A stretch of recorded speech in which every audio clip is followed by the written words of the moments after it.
Welcome to another exciting edition of the program Weekend Review on Television Nigerian. My name is Anthony Momodu, and it's the Weekend Review where we do current affair analysis of all the big events that has happened in the world, both on the home front and also on the global scene.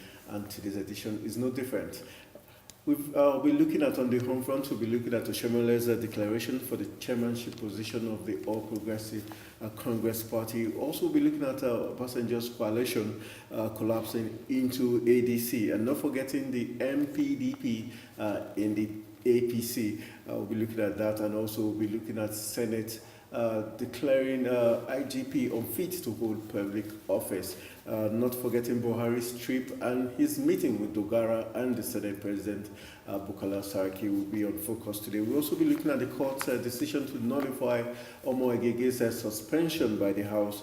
And on the foreign scene, we'll be going to Malaysia, where we've got a 92-year-old Mahathir Mohamad as the world's oldest leader and president, and also not forgetting in DR Congo, Ebola outbreak. New outbreak of Ebola has led to confirmation of 18 deaths, and what it means to the African continent. We'll be focusing on that, and not forgetting recently we had North Korean President Kim Jong-un releasing 3 detained U.S. citizens. And Donald Trump also pulling out from the Iranian nuclear deal is also on focus. And we'll wrap it up with the focus on Somalia, where a woman who allegedly has 11 husbands was stoned to death. Those are the lineup of issues we'll be looking at for this week on the TVN's Weekend Review. We'll go for a quick break. When we come back, I'll introduce my guest and we kickstart the analysis. For almost a decade, the Nigerian army have given their all to ensure that our dear country is not overrun by Boko Haram insurgents. Some have in the process paid the ultimate price, while many will forever live with indelible scars occasioned by their determination to protect the country, no matter the hurdle. Despite these, they have remained resolute and undaunted, and today, all territories the insurgents once took control of have been recaptured and normalcy restored. And now, for the first time in a long time, the end of Boko Haram is foreseeable. Therefore, the wisest thing for the remaining insurgents to do is to surrender today or face total destruction from the army. Remember, the Nigerian army will stop at nothing to ensure that total peace is restored in all parts of the country. So, be wise and embrace peace today, or get ready to be ruthlessly dealt with. This message is brought to you by the Coalition on Conflict Resolution and Human Rights in Nigeria. All right, welcome back from that quick break. It's TVN Weekend Review, where we look at all the big events taking place and give you very strategic and constructive analysis of each of them. We begin from the home front, and let's kick-start with our president, who recently traveled to the United Kingdom for medical checkup, and that was not after he held discussions with the Senate President and also the Speaker of the House of Representatives, Right Honorable Yakubu Dogara. Let's begin with the President going for another medical checkup. What does this mean to us, especially the fact that very soon full-blown campaign is going to kickstart going to the election year? Are we having a fit president who is seeking for a second term? I think there's nothing wrong with him going for medical checkup. He's aging. But my concern is our president going to another country to seek for medical help. How will it sound that Trump is coming to Nigeria for medical checkup or anything? I think it's embarrassing as far as I'm concerned. The facilities they have over there, I think they can bring it down here. It's not as if we don't have the best brain. We have the best brain in Nigeria. The only thing we lack is facility. And that is what the president should start working on.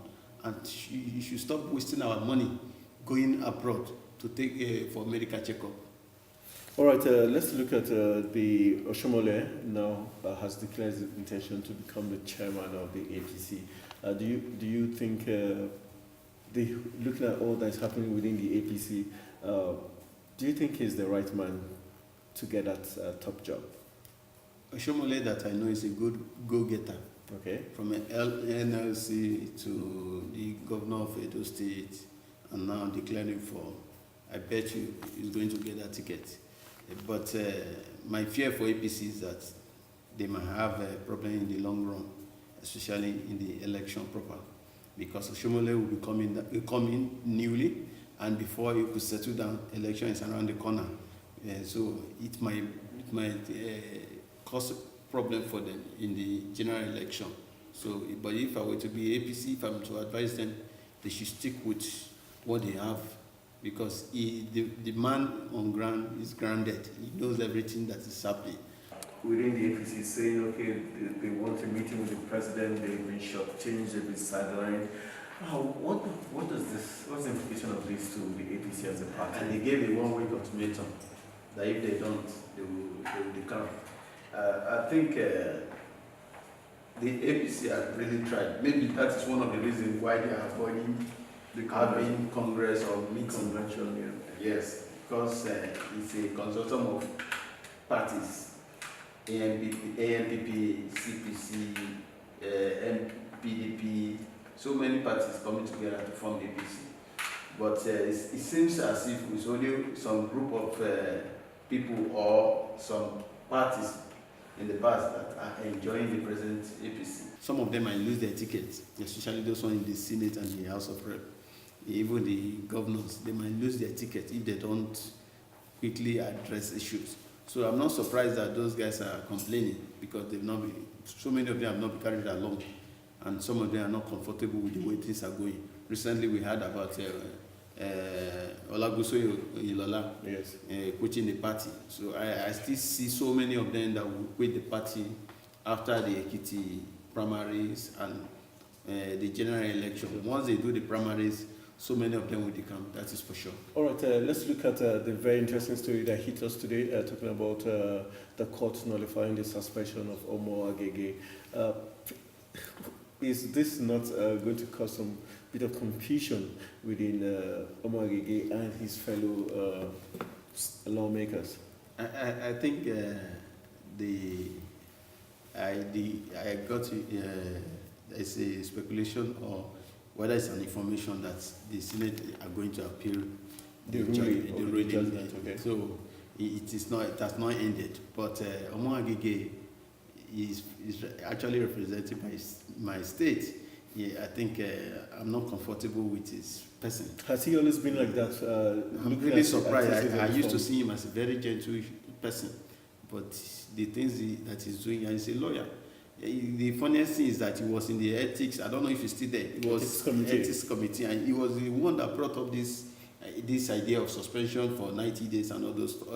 The suspension, I don't know of the days. Okay. The suspension, he was the one that brought the idea, and they meted it on Ndume. Ndume, okay. Now his own turn. He's now going to court. Saying that you don't know him to be that way, would you say that makes you believe that the critics who say he's probably playing out the script of the presidency is true? Of course, from his body language, for what he has said in the past, of course, it is. It is, but there are ways you can do all these things. There are diplomatic ways you can. I was telling somebody, I said, even if your boss is saying, go and do this, there are diplomatic ways you can do it, so that tomorrow it will not affect you. Because one day, the person that is pushing you will leave office, and he will leave you in the middle of the river, of the sea. It is now left for you whether you'll be able to swim out of it or not. We all remember Merele Oga. Oga, yes. Where is she today? So no matter what, wherever you find yourself, if your guy is pushing you, at least use your common sense to know how to go about it. All right, the last story we take on the local scene has to do with the recent stance of the National Assembly against the Inspector General of Police, talking about Ibrahim Idris, for him failing to appear before the Senate despite being summoned twice. For you, are you giving the Inspector General of Police knocks, or you're in support of the fact that he has not, listen or adhere to the summons of the National Assembly? In Nigeria, we don't build institutions, we build people. And that is what is happening. The IGP is too powerful. He doesn't obey law, and he wants people to obey him. They sent for Dino Melaya. It's not as if I'm supporting Dino. Okay. I don't even know him as a person. You sent for him, the man did not appear. You are treating him this way. But they sent for you, the Senate, the representative of the Nigerian people, sent for you. You refuse to appear because you are the IG. I think we should be serious in this country. We should stop doing things that are abnormal. There was a day I traveled with a senator to Turkey, and on our way, the man pulled his shoe and belt, everything, because that is what is obtainable over there. But when we got to Nigeria, he just walked past the security check. What is wrong with us? One day you will leave that seat and you become an ordinary citizen. I think the government, we should sit up and we should build institutions. Everybody should obey the law. Nobody should be above the law. That is what we are having presently. All right, we'll go for a quick break. When we come back, we'll be focusing on the foreign scene on Weekend Review. Welcome to Living Treasures Academy. Enjoy a conducive and serene learning environment. Qualified and experienced teachers. Equipped computer laboratory and library. Secured atmosphere. Extracurricular activities.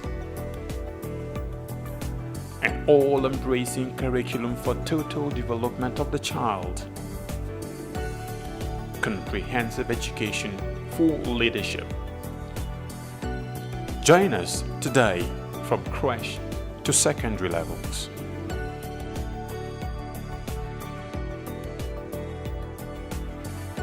Living Treasures Academy, committed to excellence.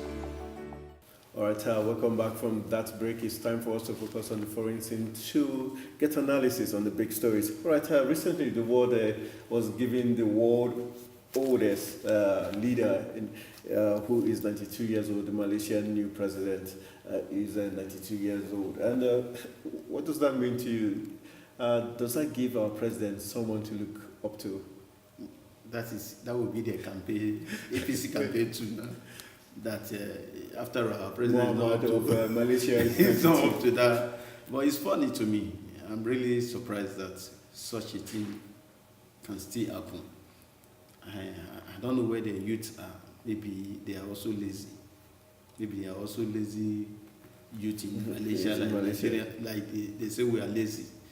I'm really surprised. In 92-year-old, what does he have to offer? How will he work? How will he? I expect such a person to be at home with his grandchildren, to be telling them test by moonlight or how the country was in the past. That should be. He should be a statesman, not a president. All right, looking at, let's come back to Africa, DR Congo. Recently, the health ministry of the DR Congo did say that they confirmed 17 deaths due to new outbreak of Ebola. For Nigeria, do you think we will be prepared as we were in 2014, especially when we have Jehusu on strike and the NMA also threatening to also down tools? I think Africa needs to sit up.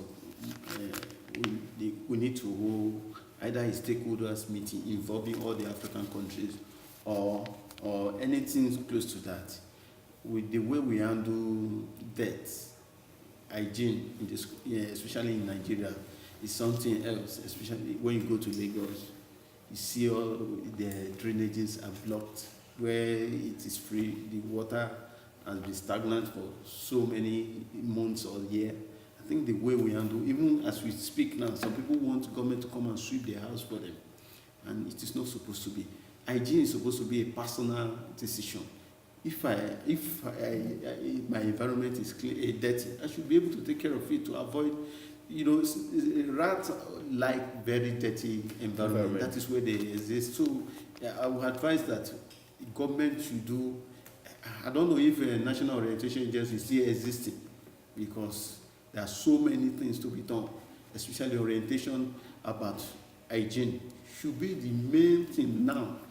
Otherwise, because the car, you go to Pape there, you see refuse dump everywhere and people are staying around there. Just imagine if an epidemic breaks out from that place, what do you think will happen? All right, so as regards the Ebola now, do you think with the strike actions we're having in the health sector, we're going to escape massive loss this time around if it does happen that another Patrick Sawyer shows up?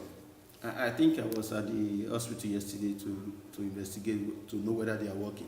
They are doing skeleton job. What they do is they work for some hours and close. They close earlier. It's not as if they are not working. They are working while they are protesting. Okay. I think government should beef up the security at the border, not even at the airport. They are only concentrating at the airport. They felt that people only pass through the airport to enter Nigeria. They should check the border. You can. I was meant to understand that once you wear slippers and a short knicker and you are passing, they won't stop you. They don't stop you. And that is how so many people have entered this country. I think government should focus more on the border. If it's possible, let them build a wall across the borders of Nigeria so that we can stop all this, even illicit, those guys that are coming to cause harm in this country, not only Ebola. Okay.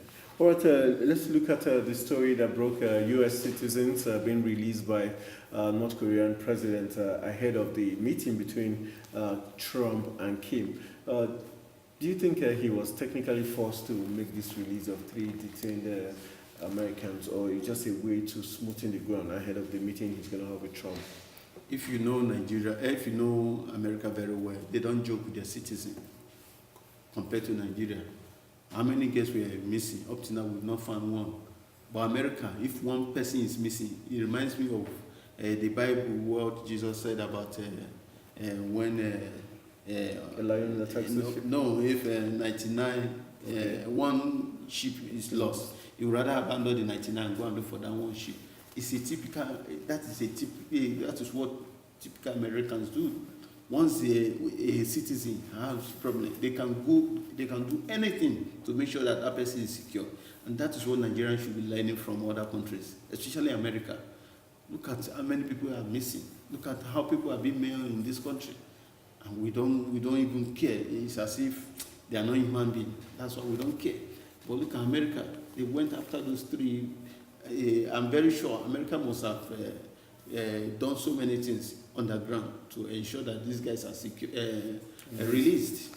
All right, for U.S. Withdrawing from the Iranian nuclear deal that was signed way back during Obama's administration, and we have other 5 European nations like Germany, UK, France saying they're going to stick with the deal regardless of the fact that U.S. is pulling out. Do you think probably Trump is chewing more than he's biting more than he can chew, or how do you see this playing out at the end of the day? I think he's trying to do away with anything Obama. That's what he's trying to do. That is my own opinion. Yeah. It might not be. I think he's trying to do with anything Obama. He doesn't want to have anything to do with him. And unlike the Americans, they don't do that. They always continue from where the predecessor lives. But I'm surprised. Even the health issue, you remember the same thing. So I think Trump should take it easy. All right, let's wrap it up with the issue of the Somalia woman who was said to have had 11 husbands and was stoned to death by Al-Shabaab fighters. Is Al-Shabaab gradually becoming a steady force in Africa, and is that not bad news? Of course, they are, and we should also be careful, though it's a security issue. But I think I will also want to call on government to look into Zazaki issue. They should manage that thing very well, because that man is not an ordinary person. And what we have been experiencing in FCT of recent, especially those protesters, the government should manage that situation well. This is how they start. They don't just start like that. They don't start overnight. They start with little crises everywhere, with protests, and before you know it. So I think I'm not surprised that they are doing that. You know, in Sudan, even recently, the Nigerian was killed. A diplomat was killed. So Sudan is known for that. That's why sometimes when you travel to that country, if you are not careful, you won't get visa to some countries. So Sudan government should also see how we can iron things out with that country. And the killing of the Nigerian diplomat in Sudan, how would you look at it? Do you think the Nigerian government has been forthcoming in terms of standing strong for her citizens? Just like I said about the Americans, we are watching. Let's see what government will do concerning that. All right, that's how we call it a wrap on the Weekend Review show on television, Nigerian. My name is Anthony Momodu, and I've had Chris Onopeku as my guest on today's edition with very fine analysis of all the issues that have trended both on the home front and on the global scene. This is how we call it a wrap. Special thanks to everyone who made this production awesome. See you next week for another exciting edition.